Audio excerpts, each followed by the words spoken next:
Caroline Chambers, I'm so excited you're here. We share I friends, and I've know. admired your work for so long. And now to finally get to be in person with you is very much a I treat. know. I feel like we've been revolving around each other for years, so I'm very happy to be in the same room Yeah. with you finally. Now, for anybody who is not familiar with what you do, can you explain a little bit because you're kind of doing a lot? I'm a mother of 4 young boys is probably my number 1 job, and then I also write a newsletter, a Substack called What to Cook When You Don't Feel Like Cooking. The core of it is that it's a once weekly recipe that takes, like, under 45 minutes to cook, really minimal ingredients, minimal dishes, a lot of, like, sheet pan, one pot that are really, really good and like restaurant worthy and make you feel like really accomplished. And they're written for people like me and you who are like busy and get home from a long day of work and you've got a family to feed, but you don't just want to, do like frozen chicken nuggets. You want to eat a really good meal. And that's what to cook is. Well, you're very humble because Yeah. it's the most popular food Substack that's out there. I've found a niche, right? Yeah, it really is great, and the way that you help people feel empowered with, like you said, recipes that are easy. It's not things with a bunch of ingredients and a Yeah. laundry list of things that you have to do to get it done. And they're all so delicious looking. I mean, your You. website is beautiful too. I was on Thank there earlier you. just with your kids, and it's colorful. And you've also got a cookbook coming out. I Yes. mean, you keep it popping. Yeah, I thank you. The website I tried, I'm glad you noticed the color. I feel like a lot of food media right now is leaning really like editorial and like chic and minimal, and I love that actually. I'm very drawn to that, but I feel like the color and kind of the whimsy of my fonts and my branding or whatever just like makes you feel a little bit more comfortable and It like does. cozy and like okay, I'm like a mom, I'm a teacher, I'm a, whatever. I work in advertising. I worked all day. I get home, like I can do this recipe. Like this isn't like too cool for me. I, you know, I think food can be really intimidating for people. Like we just aren't taught to cook anymore, right? Like nobody's being taught to cook anymore. And thus it seems really hard and scary. And so I try to just kind of like take all that down.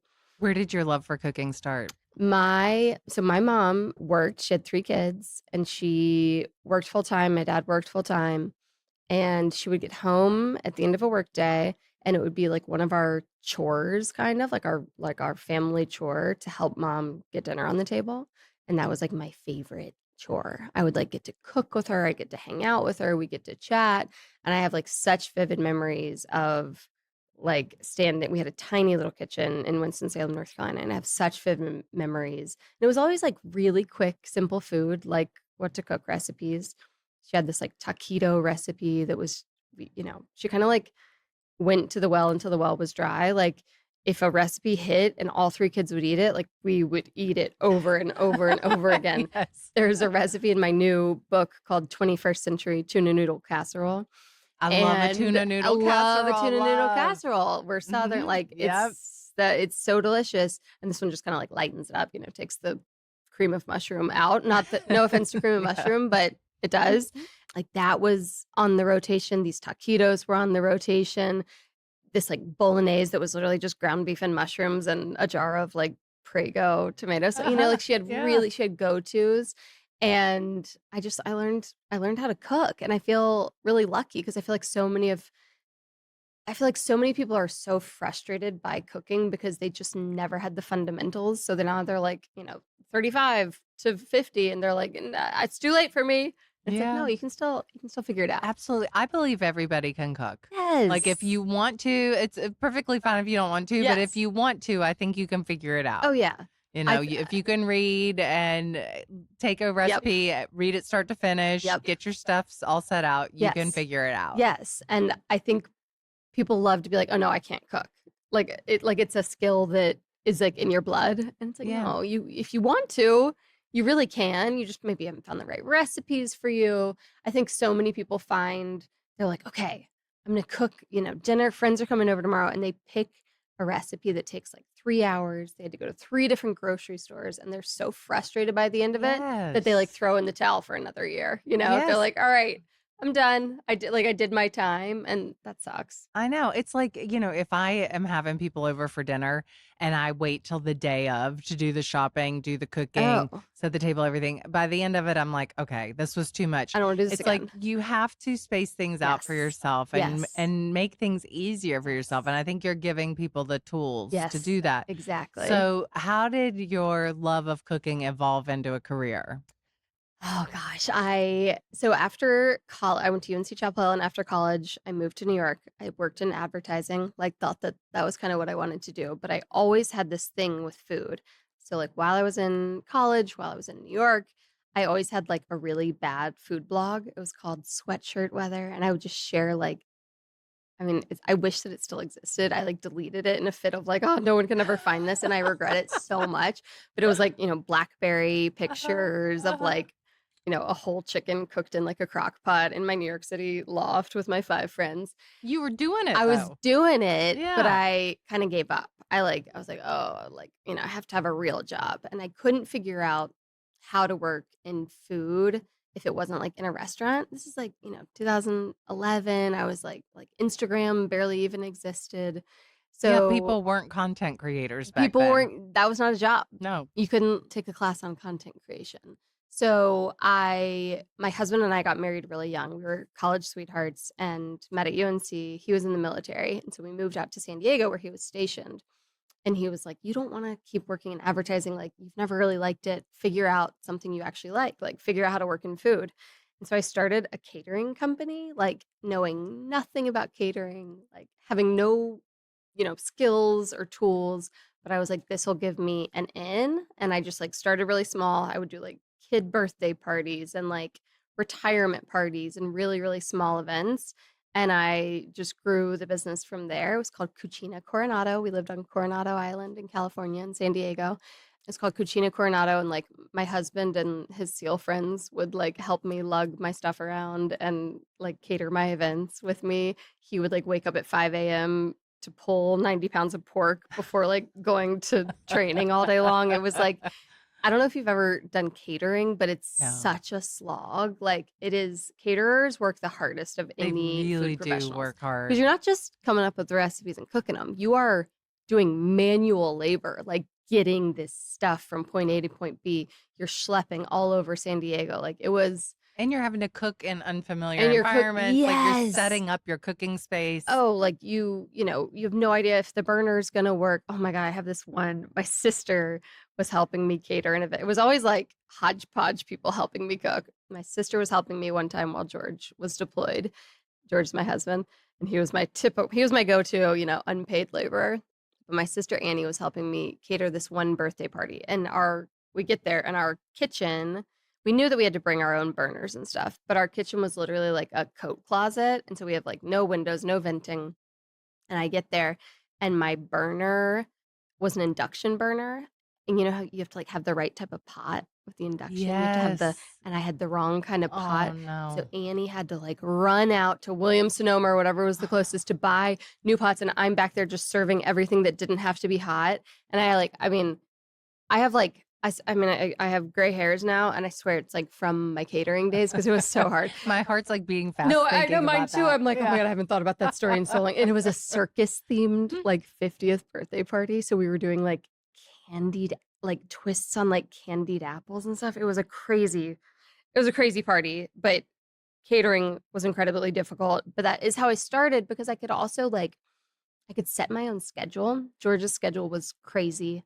So if he would like be gone for 6 months training, and when he got home, I wanted to see him. And if I had a traditional job or worked in a restaurant, I would have had to work, but I could kind of like craft my schedule around his deployment schedule and his training schedule. So that's how I started in food. And then it kind of like was this food media started to like be a thing. Instagram started to be a thing, and I kinda, like, weaseled my way into, like, the food media space. Kind of off topic, but let's sidetrack. He was a Navy SEAL. I mean, that's pretty Yes. hot. I know, I know. He's just, like, the hardest I think all SEALs the hottest thing about them is that they're like the hardest working, most like loyal, just like great guys. And yeah, we met in college, and his entire life he has wanted to be a Navy SEAL. And so Do you feel like you're always protected because you're with the guy oh, who's the SEAL? 100%. And he's like the most like he is so like we have this funky little cabin up in the mountains in near Carmel, California, where we live. We were there this past weekend, and we went on a hike with all four of the boys, and he's just like so prepared. Like he like all has all of his old SEAL gear is like our hiking gear and our backpacking gear now. So he has like a camo, backpack on. He's got bear spray slung over one shoulder. There's four small kids on a hike, right? So by the end of the hike, he has like our 7-year-old on his shoulders.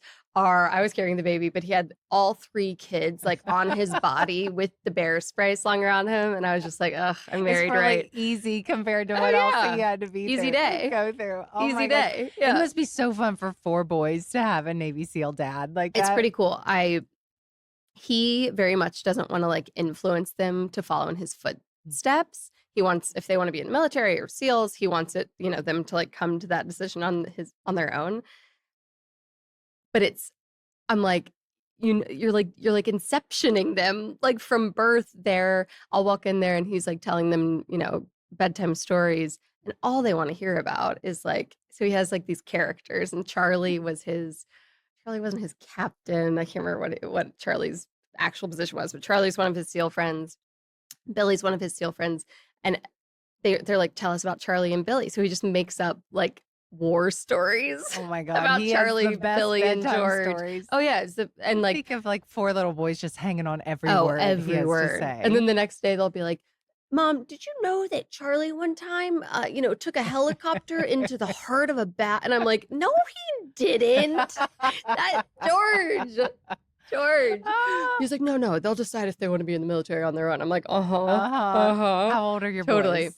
So Mattis is 7, Callum is 5, Cashel is 3, and then we have a 10-month-old named Tavish. Oh, Yes. 10 months. We really Wow. leaned into like the Scotch-Irish names. Mattis was named after General Mattis, who George served under. Oh, wow. General James Mattis, who's just a great guy and patriot, and George served under him in Afghanistan. And so that's where Mattis came from. And then we kind of went on this like Scotch-Irish journey. We were like, you can't have a Mattis and then like a Tom, Can you imagine what those boys, when they're teenagers, are going to be eating? You're going to be I can't cooking like wait. crazy. People always will message me and be like, you just wait until the teenage years. Like they're going to be eating you out of house and home. And I'm like, I can't wait. Because right now I can barely get them to eat like 2 pieces of chicken. Oh, so they're picky eaters? Oh, they're such picky eaters. How does this happen? Is your daughter? Yes. Okay. And people assume. Yeah, assume. And I she was must be very an smug. I amazing was like, eater. I did Oh, everything right. Everything. She ate all Everything. the vegetables when she was a Yep. baby. And then one day she just was like, Oh, you baby-led wean. Yeah. You put like, oh, they were eating like, Brussels sprouts at 6 months. And I was like, she loved spinach, oh, yeah. everything. Nope. No. And now I know, because there's 4 of them, like, people, I'll post a picture of the baby eating, Brussels sprouts or, something really that a kid would never eat. And people will message me and be like, oh, he's such an amazing eater. And I'm like, give me 6 for 6 more months. That's right. For 6, I'm getting all of his nutritional density into his body before he turns 18 months, because then he will quit food. Yeah. I was like, oh, look, mine eat. She's Oh. having eggplant. Oh. No big deal. Just a little grilled eggplant, some asparagus. Like, at what age is she going to start having the stuff that I want to feed her? And us first-time moms, we're so smug. We're like, oh, yeah. Oh. Yeah. Like, Yeah, oh doing my, it she's all just a really right. good eater. I added cumin to Yeah, that so that her yeah, palate, yeah. she likes spices. Oh, I put a little cayenne in there just to see. No more. I don't know. Okay, so I will say, your daughter's how old? She's 5.5. Okay, so Mattis is 7. And I will say he is starting to eat again. Like at 5.5, he was, pretty much everything had to be like separated on the plate. Like nothing could touch. There couldn't be a sauce. There couldn't be like any green herb fleck on anything. And he's getting kind of cool. Like he's 7.5 and he's starting, he'll look at his plate, whereas my 5-year-old and 3-year-old will look at their plates. And if they don't recognize it, they're like, pass. No. He will look at a plate of new food and be like, "Mom, I will try this." And I'm Oh. like, "Okay, thank you." And he'll like try a bite, and if he likes it, he'll eat it. So But that takes how do you cook then for you and your husband and cook for them? Like, are you making one thing? So I do a lot of like sheet pan or we grill a lot. And so it's just like a lot of components that for the adults get combined together, right? So like a sheet pan, chicken, potatoes, and artichoke thing. And for the kids, I will like leave, if there's like an Italian herb or something, that goes off. That doesn't go on 2 pieces of chicken, and the chicken is olive oil and salt and, like, maybe an herb garlic powder, like, something Yeah, that, like, keep it simple. really and, like, that doesn't show. Keep it really simple, but it's still on the same sheet pan with everybody else's stuff. The potatoes stay simpler for them, like, I just kind of leave off anything that I know is gonna be a no-go for them, but I cook it all as the same meal, and then they just get kind of like a simplified version of it. I'm I always hate saying interested. that. People think that I, like, cook my kids these amazing things. I'm like, "No, No, I'm just like you." no, it doesn't work, does it? I do the same Work. thing, like where I try to make something that we will enjoy and that I can kind of tweak it for Yes, her, exactly. whether it's like putting hers with ketchup. Like, I don't Yes. care if I make salmon and she Oh, wants to dip it in ketchup, have at it. have at Like, it. my pleasure. Goes on pretty much every plate. Yeah, Uh-huh. yeah. I mean, I love ketchup too, so Same. I get it. Yeah, I know. Let me ask you something. When's the last time you woke up actually feeling rested? Not just, oh, I got enough hours, but genuinely refreshed, clear headed, ready to go. That feeling is kind of like a distant memory for a lot of women, especially those in perimenopause and menopause. And the frustrating part is that you might be doing everything right. When your hormones shift during perimenopause and menopause, they directly deplete magnesium. And magnesium is one of the most important minerals your nervous system runs on. That's where Magnesium Breakthrough by Bioptimizers comes in. This isn't a one size fits all supplement. It's 7 different forms of magnesium in a single formula, each one doing something specific, promoting relaxation, supporting more restful sleep, helping your body recover, and supporting a balanced stress response. This is PhD formulated, backed by over 20 years of research and more than 15,000 lab tests. The kind of product that isn't splashed all over ads. It's the one that practitioners are quietly recommending because it actually works. If you're ready to finally sleep great and feel like yourself again, head to bioptimizers.com/Katie Lee and use my exclusive code Katie Lee to get 15% off any order. You'll get great discounts, free gifts, and the peace of mind of never running out. And Bioptimizers backs it with a 365-day, no questions asked money back guarantee. A full year, zero risk. Because at the end of the day, Bioptimizer's mission is to empower everyone to live a stronger, longer, better life. And this is one of the best tools I've found to actually do that. Again, that's 15% off at bioptimizers.com/Katie Lee when you use my code Katie Lee. Make this the year you finally get your sleep, your energy, and yourself back. I'm a busy person. We all are, right? My days are a lot. And when you're running at that pace, supporting your gut health and your immune system from the inside out isn't optional. That's why I've made Ori part of my daily routine. I kept reading more and more about the benefits of mushrooms, and their super mushroom daily gummies pack a 12 mushroom blend into just 2 gummies a day. They've got lion's mane, reishi, cordyceps, chaga, turkey tail, and more. And those are supporting immune health, gut and digestive health, focus, and even natural energy. 2 gummies like a multivitamin. That's it.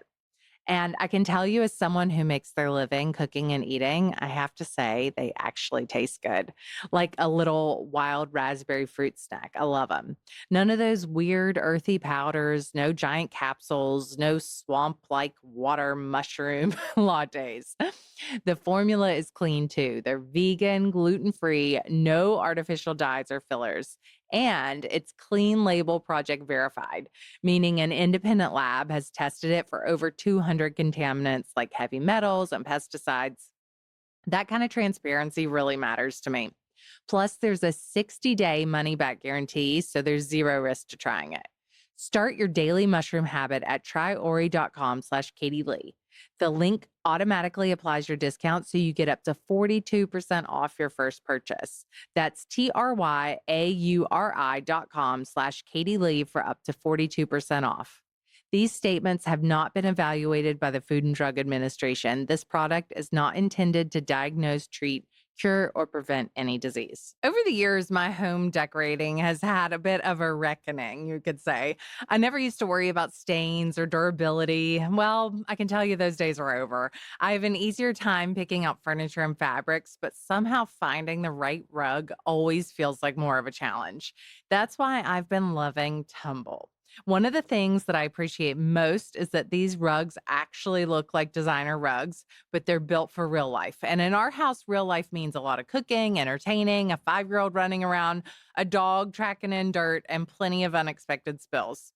I have a tumble rug in my home, and what really impressed me is their spill proof technology.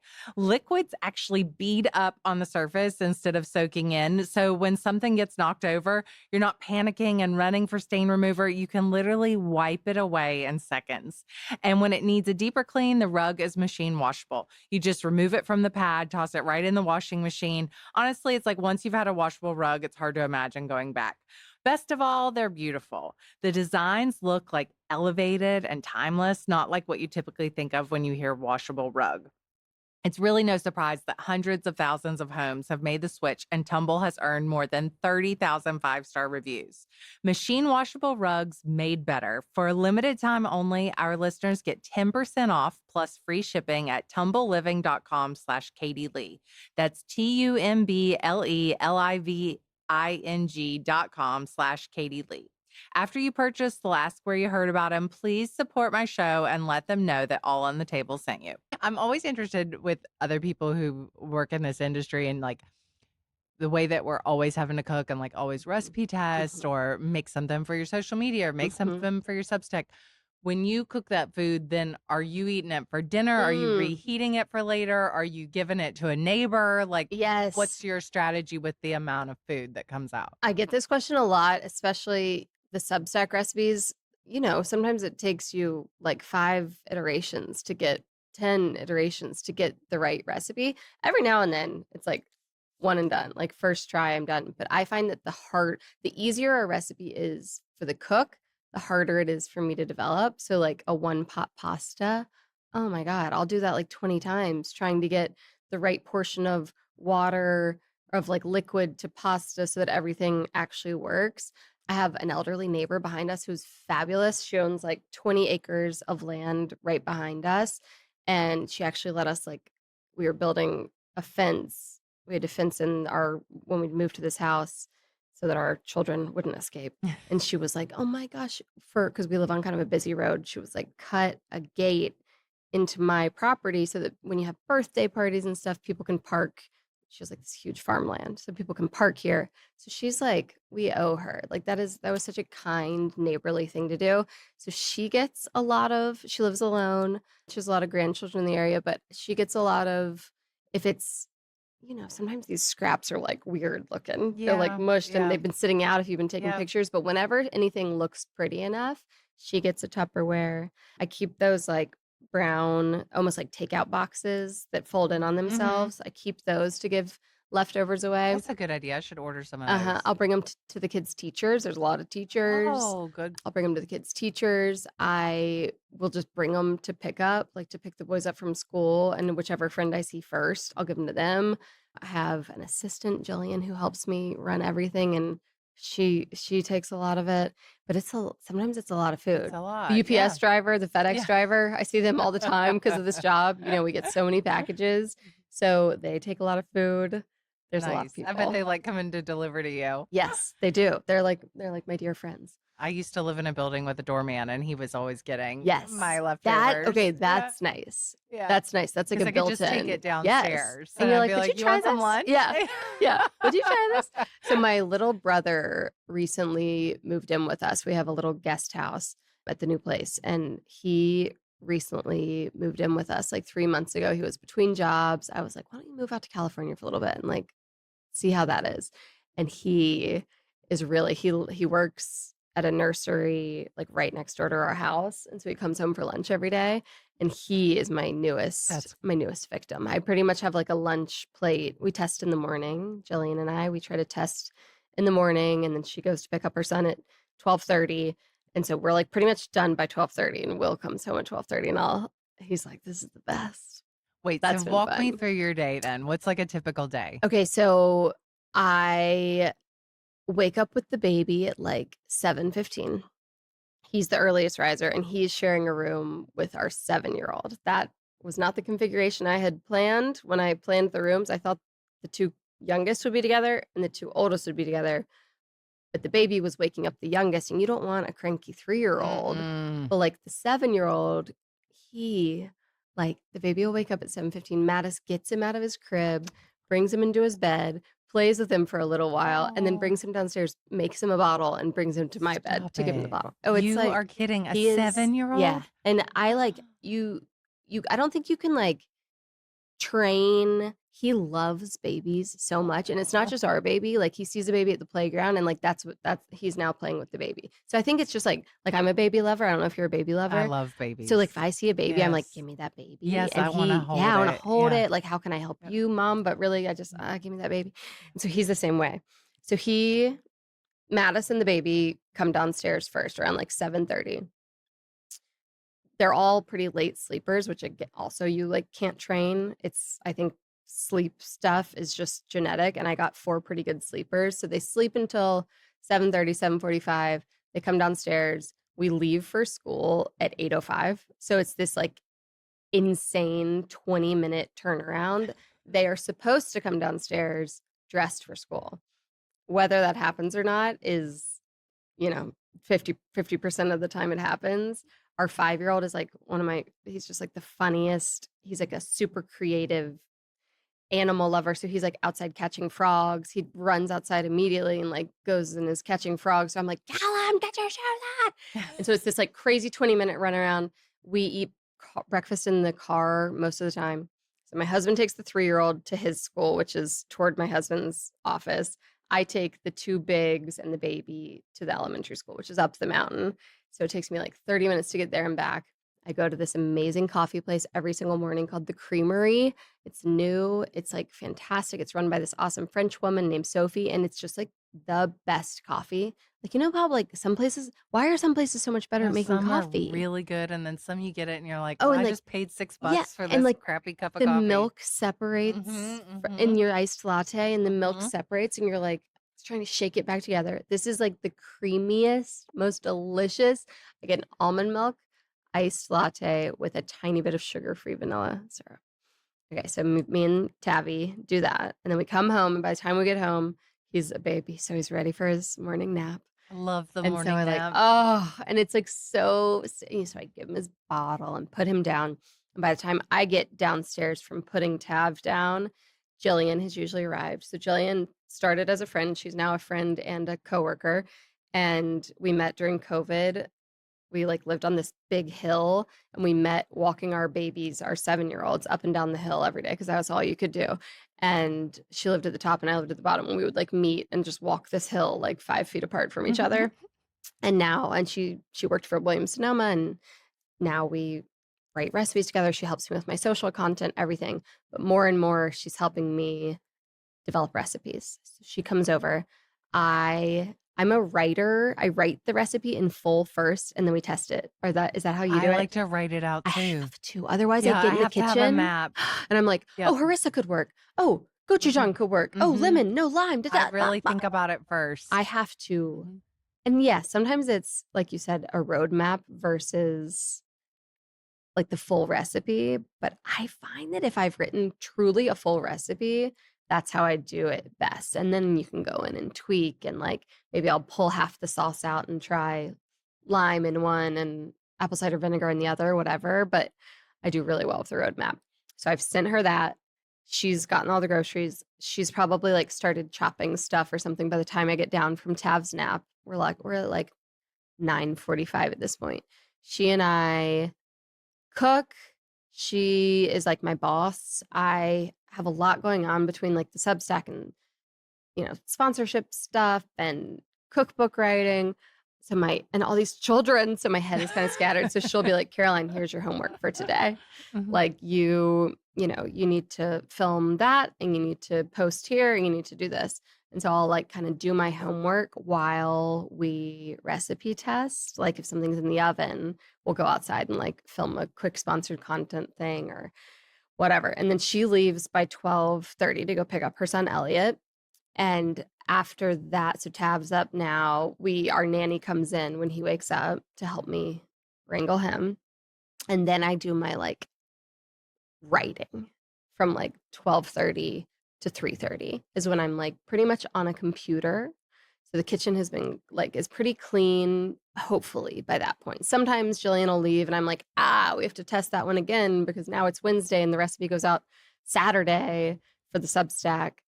So like I've got to test that one again now. So sometimes I'm still testing, but usually I'm on my computer. I'm writing posts for Substack. I'm doing like, I don't know, maybe there's like interview questions I have to answer. Maybe I'm editing a video because I edit most of my videos. There's a Yeah. lot of different pieces of, the job of like food So when do creator, you make time right? for yourself? Or do Okay. you? I do. Mhm. I do. So for the past several years, I've gone to a 9 a.m. workout class with a group of friends on Monday, Wednesday, and Friday. I started doing it again when I was like 4 months postpartum after having Tavish, so 6 months ago. And I basically realized that by doing that, I was missing out on this like really cozy morning time with him. And so I've stopped. I'm basically just like not going to the gym right now, which was my like me time for many years. But I realized that God, it goes so I fast. know. Those baby days of like that cozy morning bottle, like it goes really, really fast. So I've given up on that for now. And I go on a walk every single day. So but usually like after Jillian leaves, so maybe I'll try to get my sneakers on by like 12:45 and go for an hour. And often I'm like editing videos or voice memoing Mhm.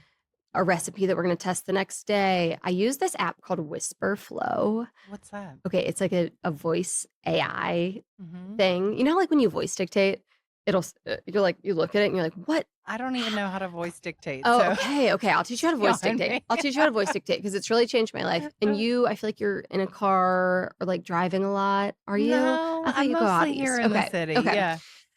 I'm in a car a lot, like, Mhm. 20 minutes to the kids' school and back, whatever, and I'll just put on voice dictate and I'll talk and I'll be like, "Okay, I wanna write a recipe that's grilled eggplant with grilled chicken," and, so you grill the eggplant and the chicken, and I'll just, like, voice dictate this That whole seems thing. very helpful. Like, I feel It's like I could be power walking and Yes, doing that. exactly. So I power walk and I get a lot done.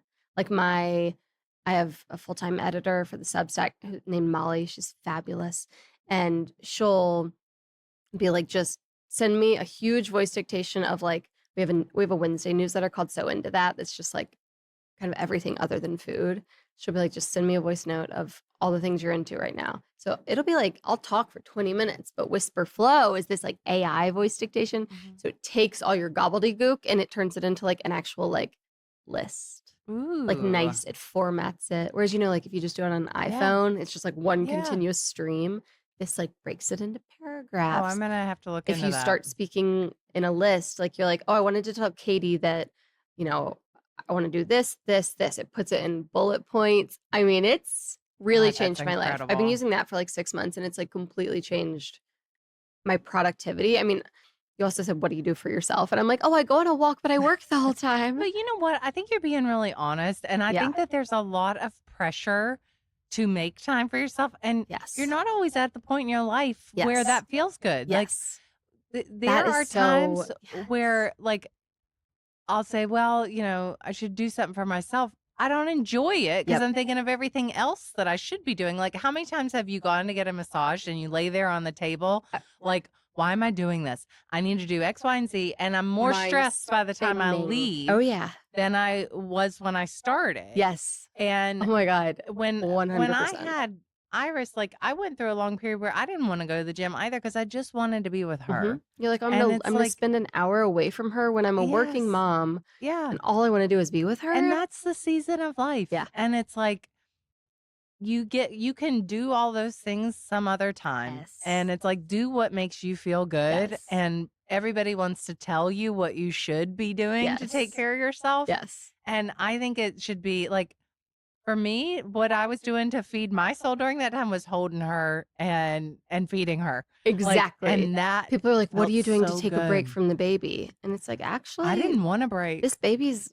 not gonna be a baby in like Yeah. 2 months. Yeah. So I I'm gonna remember getting messages from people like, you hold her too much. I can't. Oh, give me a break. Give me a Or break. what I would do to go back to Mhm. be able to have Mhm. her being 3 months old and sitting for 3 hours while she napped in my I arms. would pay so much money to go back to Yes. my firstborn being 3 months old again because I Mhm. was so I'm impressed by you that you had that foresight.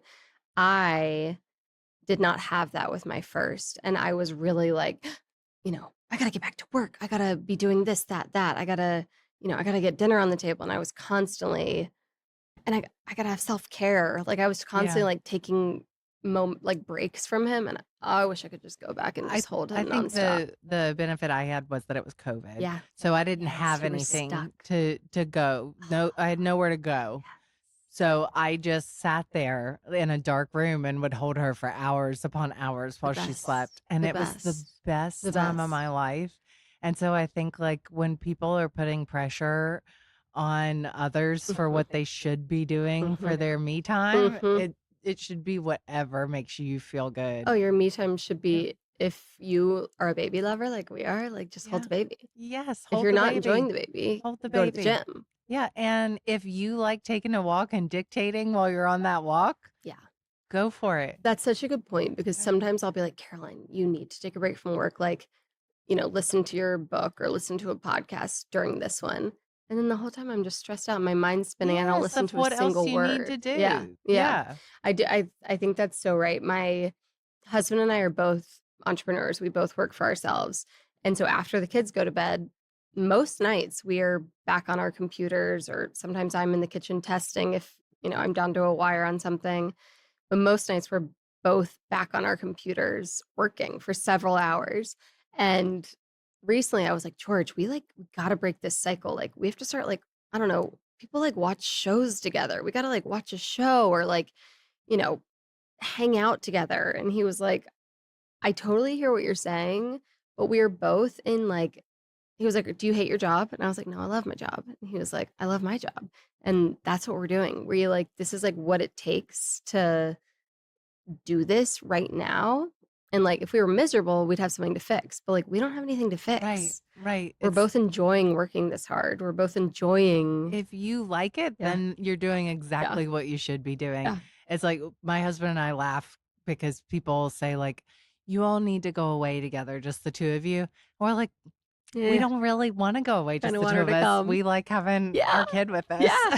Yeah. Like I that's just where we are right now. We'll go away together some other time. yes. I love having a big family. I'm so blessed to have these 4 kids.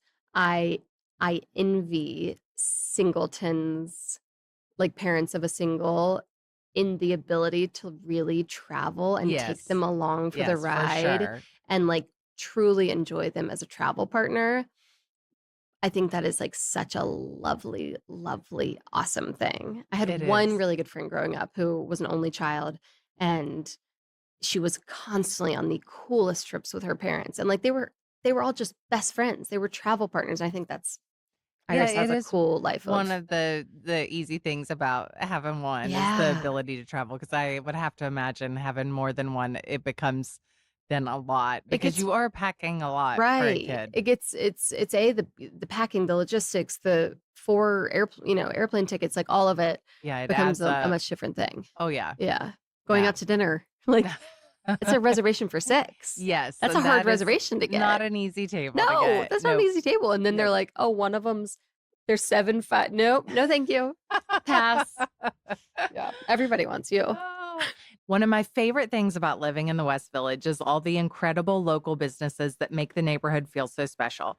Every Friday, we have family pizza night and usually end up at La Industry. We also love stopping by Apartment 4F for croissants. Sometimes I'll pop into Salt Hanks when I see the line isn't too long and grab a French dip.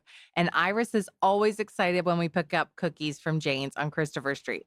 What's interesting is that all of these businesses use Square. As a customer, I probably notice it most because everything feels so seamless. The checkout is quick, the receipts are easy, and the whole experience just feels organized. But as someone who runs a business myself, I know that's not happening by accident. Running a business is complicated. That's why a lot of business owners choose Square. It brings everything together in one connected system. With Square, businesses can take payments in person, online, or on the go. They can automatically track inventory and sales, manage employees and schedules, see what's actually driving revenue, and even access their earnings faster with Square Banking. It's not just a point of sale system, it's really a complete business platform that helps business owners spend less time dealing with operational headaches and more time focusing on their customers. Whether you're opening your first business or looking for better tools to grow an existing one, Square makes running a business feel a whole lot simpler. If you're starting a business or running one that deserves better tools, Square helps you sell, manage, and grow without slowing down. Right now, you can get up to $200 off Square hardware at square.com/go/table. That's SQUARE.com/GO/table. Run your business smarter with Square. Get started today. Real talk here. I love getting into bed. It's one of my favorite parts of the day. Love it. If I could have my ideal day, I'd probably spend several hours just luxuriating in bed. There's a Southern expression of a woman taken to the bed. That's me, but in a totally positive way. I've always believed that home should feel like a sanctuary, a place where you can truly exhale. And for me, creating that feeling starts with comfort. I'm always on the hunt for the best bedding, and I recently discovered Cozy Earth. Their bamboo sheets are made from viscose from bamboo, and they are honestly some of the softest sheets I've ever slept on. They have that luxurious high end hotel feel, but they're even better because they're designed for real life and they get softer over time. What I especially appreciate is that they're temperature regulating. And I have to tell you about the bubble cuddle blanket. I love my TV time on the couch at night. When Ryan and I are watching our shows, we literally fight over this blanket. It's incredibly soft. It has this beautiful textured design, and it's the perfect weight for curling up on the couch. The second I pull it over me, I instantly feel relaxed. Cozy Earth offers a 100-night sleep trial, so you can experience them in your own home. And everything is backed by a 10-year warranty. If your home could use one simple upgrade, I'd start with the place where you rest, recharge, and spend time with the people you love. Head to cozyearth.com and use my code Katie Lee for up to 20% off. And if you get a post purchase survey, make sure to let them know that you heard about Cozy Earth right here. Because home isn't just where you live, it's how you feel. Comfort lives here. Cozy Earth.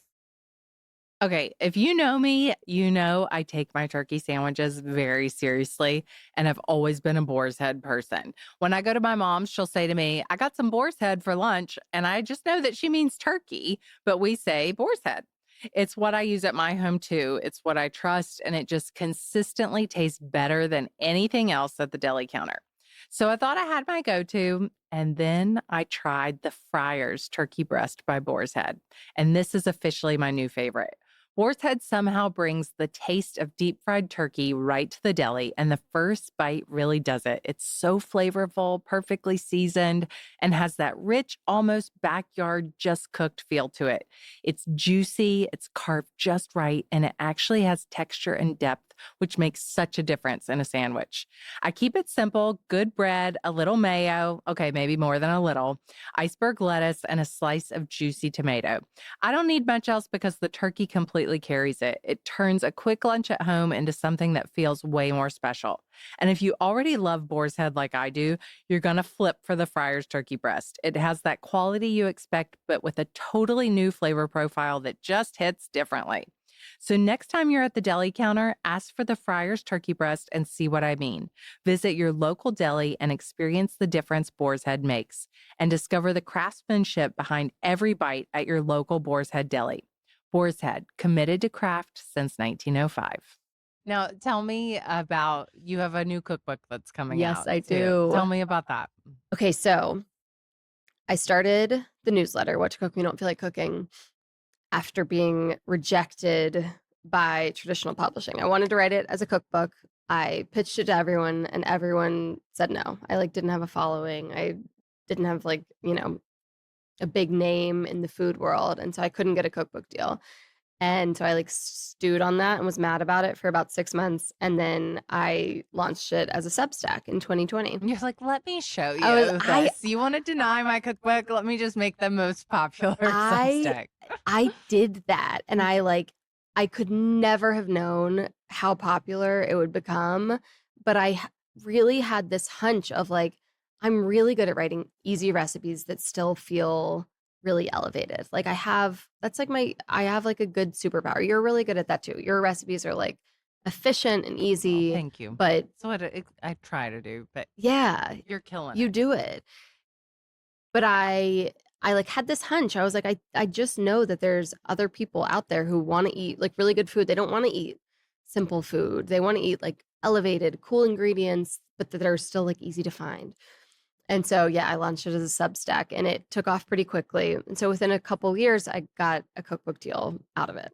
And I had this moment where I was like, because I had talked to my Substack audience, I'd been like, this was a cookbook deal or this was a cookbook proposal, but I got rejected. So I'm launching it here first, like bringing it direct to you, like, damn the man, I don't need him. And then I got this cookbook deal and I was like, hee, actually, I'm writing it also as a cookbook.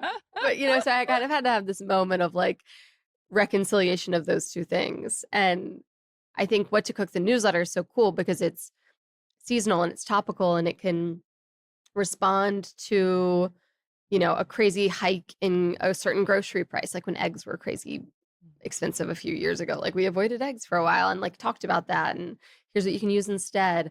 So we can like kind of talk about, geopolitical things that are going on within the food system. Yeah, there's an immediacy There's to an it. immediacy to it and just a seasonality to it, right? It's summer, it's corn is here now, like all these things. So that's really cool. And then there's also, as we know as cookbook authors, like there is also a really great place in everyone's kitchen for a cookbook, like a good old-fashioned cookbook that sits on your counter and gets dog-eared and gets splattered on and like your kids open to the page they love and they point to it and they're like, I want that for dinner. Like, we Yeah, it love feels cookbooks good. too. Yeah. So I'd kind of gone through this evolution where I was like, never mind, I'm just a Substacker now. And then I came back into the cookbook world. So What to Cook When You Don't Feel Like Cooking, the first book came out August 2024. And I think first my readers just really supported it and picked it up and loved it. And then it really caught fire and a lot of people really, I think the title speaks for itself, Yes, right? it's such a great It's such a title. great title. Like Yeah, people are like, it really is. that's me. Because I think most nights we're Yeah. like, oh, what am Yeah. I going to make for dinner? And even if you love cooking, I actually have a ton, I get, just anecdotally, I get so many DMs from people who are chefs or are cooks or work in restaurants. And they're like, I love your recipes because I come home and I've been cooking all day and I don't feel like cooking anymore. And I can get like a really delicious dinner on the table in 15 minutes, 20 minutes. So What to Cook, the first book had, just, it had such a great moment. And then I learned, so the chapters were organized by time, 15-minute chapter, 30-minute, 45-hour. And I learned over the past 2 years and through all my newsletter subscribers that what people are really cooking is the 15-minute and the 30-minute. Of course, you're Yeah. tired. Like, Everybody and wants it fast. yeah, and the 45-minute ones were really like, 10 minutes of work, throw it in the oven for 30, but still, Yeah. like I am tired. I want it fast. And so I wrote this next book is What to Cook When You Don't Feel Like Cooking, Make It Fast, possibly the longest cookbook title in the history of cookbook titles. And so we're, short term is Make It Fast. And it's every recipe in the book will not take you longer than 30 minutes. So there's a 15-minute chapter, a 30-minute chapter, 15-minute, 30-minute, and then a walk away chapter. So these are things that if you like work from home, you throw some spices on chicken, put it in the oven on like 300 and it cooks for 4 hours or that's an exaggeration, but 3 hours. or you are slow cooking like a chuck roast all day. These are like really minimal prep, and then you're walking away from the kitchen. I love that. I So love that's those this kind of next book. recipes Me too. too. Yeah, like I love my slow cooker. Yes. I use I'm mine in the not summer too. okay, so Yeah. I think the summer is probably the best time for a slow Yeah, cooker, because you're right? out and about. Yeah, you're out and about Yeah. and you don't want to heat up your Yeah. kitchen. I'm not a big slow cooker person, but I'm a big, slow cooker device person, but I'm a big slow cooker oven Oh person. yeah. I think Yeah. also just like living in Northern California, like it's Yeah. never really too hot that I can Mhm. not have my oven on all day. A lot of people will be like, "Wait, you left your house with the oven on?" I'm like, "No." My husband would never let me do that. I would do that. He thinks that everything's gonna catch on Yes. fire at all Yes. times. Like, he Uh-huh. walks around at night and Mhm. unplugs Mhm. everything because he thinks it's spontaneously Yep. gonna just Spontaneously getting burst into combust. flames. Yeah. My poor husband has no idea the limits to which I push kitchen safety. I would have Yeah. no problem. Yeah. We'll cook together. We'll leave the oven on all day while we're at the Yes. beach. I would probably let something simmer. There's Like, I would one be real there's bad. this one recipe in Make It Fast called I think it's called Beach Day Chicken, and it's in the walkaway chapter. And I learned it from this family that I nannied for in North Carolina. I like met them in Chapel Hill where I went to school, and I went to the beach with them for like a month, Holden Beach in North Carolina. And probably 3 days a week we would make this chicken. And it was basically her version was basically like Lowry's seasoning Mhm. and I think like a few other things, but it was so simple. And she would just cook chicken thighs like all day, like for 3 hours, just on really low while we were at the beach. We'd come home and it would be this like pull aparty, delicious chicken. But that's how I learned So to do good. that. I was like, oh, you can just leave the oven on all day while you're at And the beach. the benefit of doing it in the oven versus the slow cooker is you do get a better Yes, you get a texture. better You texture. do get better crispy skin. Yes, I mean, that's like my one problem with slow yes, cooker. I Like know. the texture's never as good. And it's like sometimes we want that super brazy. Mhm. Like I was just in like the Yucatan Peninsula of Mexico. And so, in some parts of Mexico, carnitas is like the big Oh yeah. pork taco, and it's you Mhm. want that crispy, you want like things on it. But cochinita pibil, which is also like a slow roasted pork, it's supposed to be like totally melty, brazy, Mhm. no crispy bits.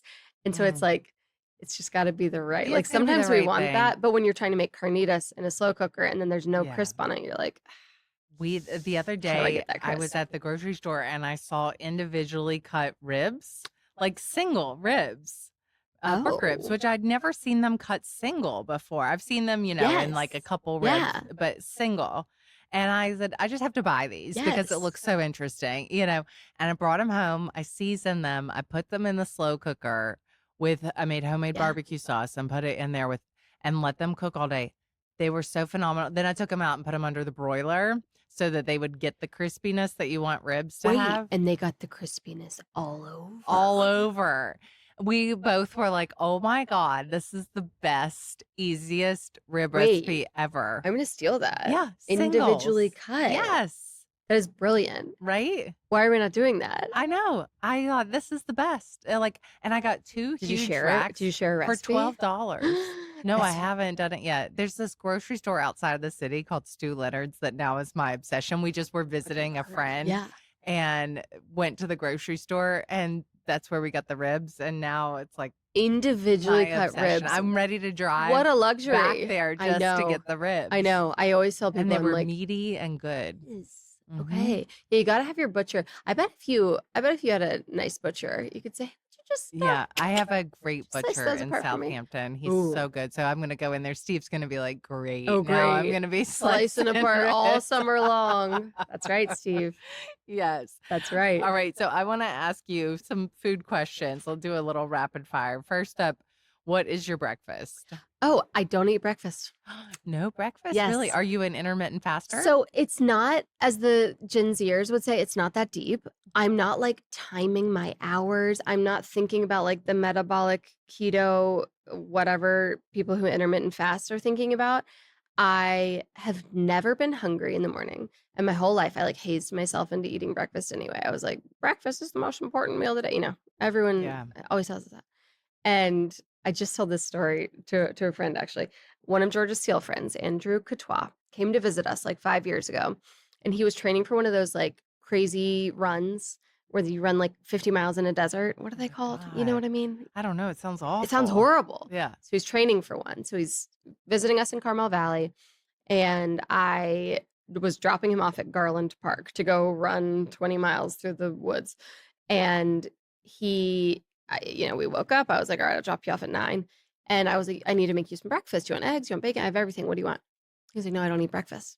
I was like, you're about to run 20 miles in the desert and you're not going to eat breakfast? And he was like, nope, don't, never have, never will. Like, or actually, he was like, I hazed myself my whole life into eating breakfast because everyone told me I had to. And the second, like, once I finally listened to my body and stopped, like, I feel so much better. Like, my metabolism's better. Like, I feel better. So there's all these studies that women, especially, should not intermittent fast. Like, we need to eat every few hours for our best health. But I stopped eating breakfast after Andrew said that to me. I was like, I am you and you are me. If you can run 20 miles with no breakfast, I can Yeah. drop my kids off at school. I mean, by the way, a couple years ago, they told us to intermittent fast. So it's Yes, like, exactly. it just I'm like, depends on, I think it's which way just the wind's blowing yes. of what they tell you is right and wrong. So I fully stop. I mean, and, if I'm hungry, I'll eat breakfast, and I really like, 2 scrambled eggs with the Trader Joe's cowboy caviar.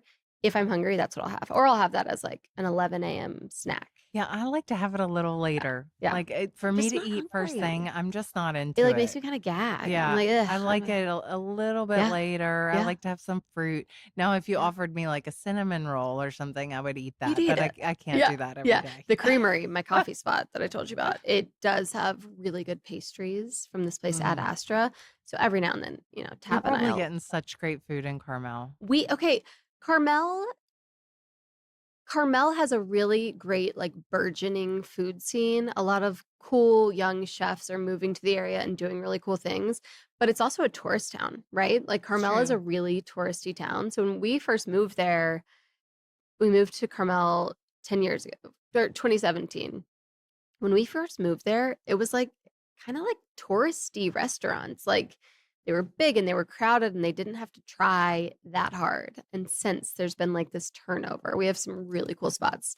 This place called Stationery, this restaurant Chez Noir, this young, really cool couple, Johnny and Monique. They're a husband chef. Monique runs the front of house and they're just like awesome. And they just got a Michelin star. Oh, So we nice. have this like food scene It's such a coming. beautiful It's area. an insane it's the mountains and the Oh, sea merged into one. that little Carmel by the sea. I It's mean, the most charming place in the entire the world. first time I went there, I was like, wait a second, life can be like Yeah. this. Okay. Yes. We lived in San Diego. As I told you, George and I, when we first moved to California, we were in San Diego with the military, and he was deployed. And my friend Sarah and I took a road trip up the coast. She had just gotten like brutally dumped, and I needed to get her out of there. And we took this road trip all the way up the coast, up the one to San Francisco, and we stopped in Carmel for the night because you do. That's like one of the stops on the California road trip. And I remember having that exact thought, like, how is this an actual place where actual people live? It's if you've never been to Carmel, it's like fairy tale style It is. houses and like you like can get lost down these alleyways that feel like you're in like a Hansel and Gretel, and then like the ocean's right there and there's these beautiful trees that like kind of sweep over the whole town. It's It's crazy. amazing. The sunset, Yes. like everybody takes their dogs and Yes. walks to the Yes. beach The and watches entire the beach sunset. is dog friendly. Yeah. It's like so George and I lived in Carmel by the Sea for the first many years, and then once we started having kids, we had to go east. We had to get out of there. It's stunning. It's fabulous. Stunning. I digress. Back to, I know. Rapid back. fire. I could talk about the Carmel, Whenever all of whenever I that go on a the podcast entire and they time. say rapid fire, I'm like, Yeah. totally. Totally. I'm not rapid fire either. I'll just answer this real quick. Olive oil or butter? Butter. Sweet or savory? Savory. What's one condiment you'd never give up? Mayonnaise. Oh, Does that yes, count? girl. I That love counts, right? mayonnaise. Yes, it's a food group for me. Duke's Yeah. mayonnaise. Oh, Mm. as you are a North Carolina Mhm. girl. All Mhm. right, what are you cooking when you don't feel like cooking dinner? Okay. I am because of my job, there's always things that didn't get used in other recipes around. So I'm putting some sort of meat with some sort of vegetables. If I really don't feel like cooking, I'm probably grilling it. So I'll put it all in a sheet pan. and I like to put, if I'm grilling, I put it on a piece of parchment paper, and so I'll take the meat and the veggies and like season them, olive oil, whatever seasonings. I really like Gabi's seasonings when Yes. I don't feel like Yes, the cooking. Dalkin and Co. Dalkin and seasonings. Co. I has, use those so I use them much. all the time. Yeah. I use them all the time because they're like chef created blends, so I don't have to do it myself.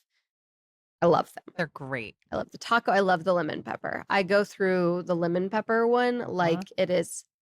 I use the Gabi's Everyday blend a Okay, the Gabi's ton. every day I love. My boys think it's too spicy. Oh, really? Is Iris it? thinks the meat is too spicy. She won't eat that one, but she'll eat the Gabi's every Maybe I'm day. thinking of meat actually. Yeah. Because I really like the meat. Okay. So I'll use like a Gabi, a Dalkin and Co. rather, olive oil, toss it together. That took me like 3 minutes, right? I got the meat, I got the veggies, out to the grill. And if I'm out on the grill, my kids come outside. But if I'm in the kitchen, my kids are inside. And when my kids are inside, it's like chaos. But when they're outside, they become like explorers, and they're on the trampoline, and they're like, my little brother's an amazing gardener. They're gardening with Uncle Will. Outside, we thrive as a family. Inside, chaos erupts. So I love grilling because it pulls everyone outside. So I'm grilling all of that, and then I'm putting it on a platter, and I'm making a really simple sauce with like yogurt, mayonnaise, and like Calabrian chili paste or harissa or maybe pesto if I have some pesto. And like that's the sauce, veggies, meat. That's dinner. Sounds perfect. And it's perfect. It sounds like such an idyllic life. Like your kids like jumping on the trampoline and you're grilling. Don't get me wrong. I mentioned the chaos. If we are indoors, chaos erupts at all times. But I'm telling you, so nice. pull the family outside. Grilling season is like a lifestyle. Like when we can just all be outside, and we're in Northern California, so most of the time we can, but we do have this like cold, rainy couple of months. But other than that, I am like getting everyone outside because I'm grilling. It's perfect. We just got an uni also. I love a pizza oven. Is Iris like what's her vibe? Is she like a chill? She's pretty laid back. Yeah. Yeah. She's a pretty laid back girl and she's a good listener. Oh my, what is that like? That's funny because we went to our friend's apartment last night. They have 2 boys, and they were like, "Look at the difference of the girl versus the boys." I try not to lean into the like boy mom, girl mom stereotype, but there is simply a difference between going out to dinner with 4 boys and going out to dinner with 1 girl to 4 girls. Like, oh yeah, my friend Sarah has 3 girls, and they will sit there and color at the dinner table, and I'm like, huh. She'll sit and like have a conversation with us, and have her little coloring thing, Yeah. But when That's she different. hangs out with boys, though, she meets their energy. Okay, I like that. Like she likes to like get going and get wild. Yeah. It's pretty crazy how different she'll the energy be like is. a roughhouser. Yeah. Oh, so sweet. They're just the best. They're Kids the are the best. best, aren't they? Kids rule. They really do. Oh, And it's like so I also feel fun. like I'm at the point like last night going to our friends and letting the kids be wild while we all ate and talked. Like that's what I want to be doing. Like I don't want to be having some fancy dinner party now. Like I Yes. want the kids making a lot of Yes. noise and having fun. It might be different in New York because it's kind of hard to like transport food around, but the way that my friends and I hang out right now is by getting together, and like one of us will be like, I'll host, I'll cook I'll grill the steaks, whatever. But we get together and everyone brings a dish. Like It's so fun. we don't call it a potluck, but it's a potluck. Yeah. But that's the only way we can hang out right now because nobody has the time to cook dinner for everyone. Yes. But everybody can bring, okay, I'll do the salad, I'll do the And it doesn't have to be pasta. precious. Yeah. You can just enjoy yourself. Yep. I'm not even going to try to do my rapid fire because it's more fun for us just to talk like this. I have had such a good time with you, and I feel like now we're friends. I'm sorry I didn't rapid fire No, back. I don't need a rapid I was fire. like, rapid? This is more fun. How about slow? I'm like, How can about we have super another detailed? hour, actually? Because I could keep going. But I want to be friends with you. I know. This is so was nice. fun, and we finally has found each said that other. we should be friends I for a long know. time, and so now Okay, we're making it are. happen. We did it. And I hope the next time you come to New York, you reach out and we can get together. Yes. And I'll bring 1 to 4 boys, and we can see how Iris meets their energy. Bring them over. They can act like maniacs Yes. together, and you and I can cook, and we'll have fun. I brought my 5.5-year-old recently on a work trip, and it was so fun. That's the I had to best. like do New York. So Oh, next time we bring Callum because yes, bring him. he's my Iris She age. loves hanging out Yeah. with little Yeah. boys, and we can take him to the playground. Okay, That's good. the other thing I like to do is just socialize at the Oh playground. yeah. That's what you Yep, have to do. that's where it's Like, oh, you at. want to hang You will out? find me at the Playground. And then we can playground. actually talk to Yep, each other. It's exactly, so great. exactly. It's so perfect. Well, this was so fun. Thank you so much. Will you tell everybody where they can find you? Yes. Okay. So the Substack is whattocook.substack.com. I'm Caro Chambers on Instagram. And the new book is called Make It Fast, and it comes out August 11th. Congratulations on Thank all that. Thank you you. so much. Thank you for having me. Yay.